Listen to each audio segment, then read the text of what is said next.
The directive by the Ministry of Health towards those in the hospitality industry and especially the restaurants would sound as a sigh of relief. But is this exactly the case according to them? Let's take a look and speak to one of those in the business. So after the government issued the directive that restaurants can go ahead and continue with business, how comes you guys have not yet started?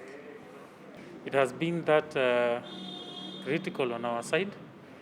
We closed due to Corona, and we were given guidelines to follow so that we reopen again.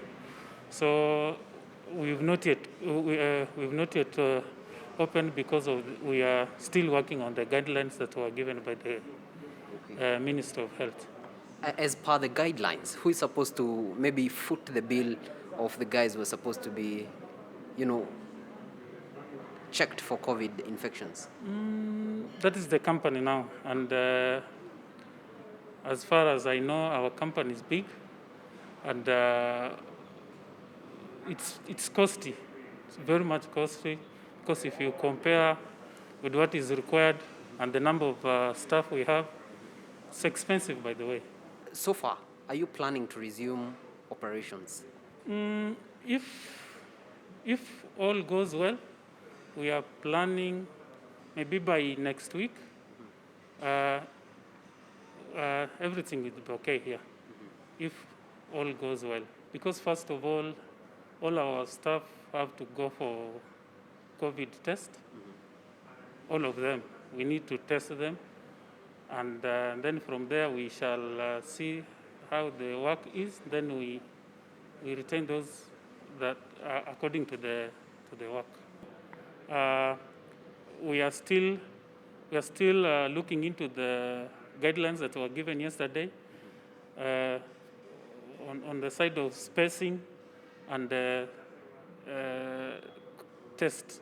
After the mandatory testing is required by the government before you resume operations, after it, are there maybe other precautions or other measures that you're putting in place to ensure that your staff will be safe from the infections from there henceforth? Yeah, health will be paramount.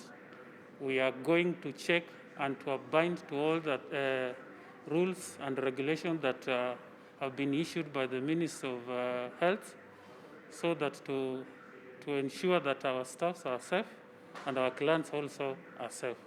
Your relationship with suppliers during this period, how has it been? It has been critical, very much critical, because as you are saying, there's no job. Supplier needs to get his token, so it has been critical. But what of the consumers, the daily clients of these restaurants and eateries? How comfortable are they with the reopening of the joints? As a customer, I feel it is okay for the government to lift the ban. However, how are they going to ensure that the people who are serving us in the restaurant are safe? How are they going to ensure that they have been tested for the COVID-19? How are they going to ensure that with the Kenya that we know, people go shortcut and do some fishy things? How are they going to ensure that the tests are valid? While clarifying the issue on restrictions, the Ministry of Health has expounded that the restaurants and eateries will have to apply afresh for the permits and undergo inspection before reopening. Following the directive by the Ministry of Health giving a go-ahead to restaurants to continue with operations following certain measures, one would expect that such a high-end restaurant would be up and operating by now. But one thing is clear, that everything could not be solved overnight, and this will take a time before their business is up as usual. David KAGINA reporting for Switch TV, Nairobi.